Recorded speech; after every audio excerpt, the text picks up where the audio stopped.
Hi Guideposts, I'm Claire Gibson, and I have a book coming out in 2019 called Beyond the Point. All of West Point is inspiring. It's probably one of the most beautiful places that I ever had the chance to live.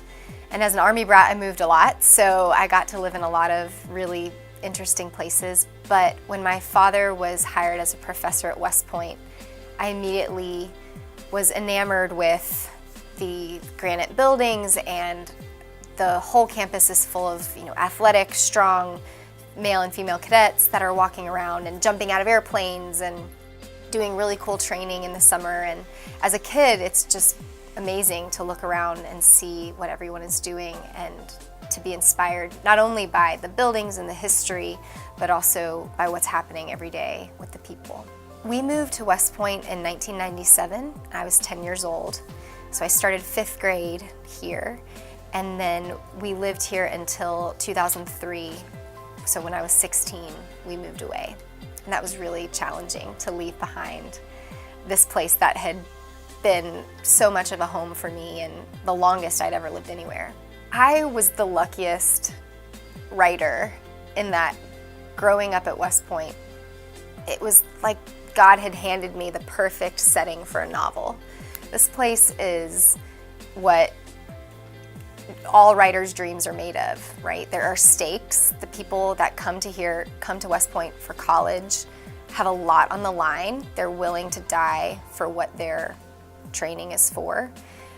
They are in a beautiful setting right on this gorgeous river and these granite buildings that look like Hogwarts, and the whole place just oozes with history and stories. And West Point is full of traditions because it's one of the oldest public institutions in America. There are stories, going back all the way when George Washington came here during the Revolutionary War. Trophy Point is the heart of campus at West Point, and it looks out over the Hudson River at this narrowest little hairpin turn in the river.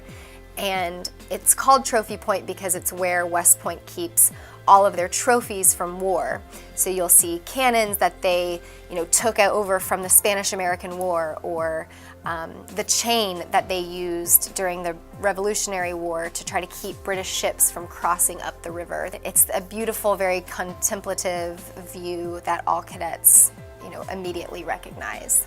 The Cadet Chapel is where I attended church for the whole time that I lived here at West Point, and it is a Gothic cathedral that could rival most churches in America, I would say.